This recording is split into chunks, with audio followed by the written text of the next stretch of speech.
HR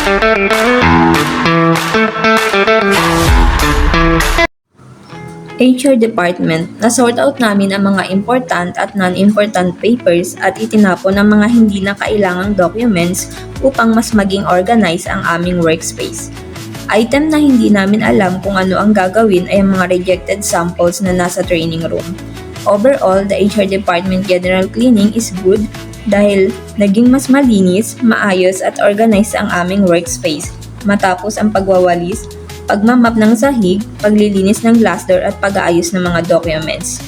Ang mga kailangan pa naming tools ay keyboard brush at basahan o tissue para sa regular na paglilinis at pagdidisinfect ng mga keyboard, upuan at iba pang kagamitan sa training room dahil ito ay ginagamit ng mga iba't ibang tao araw-araw.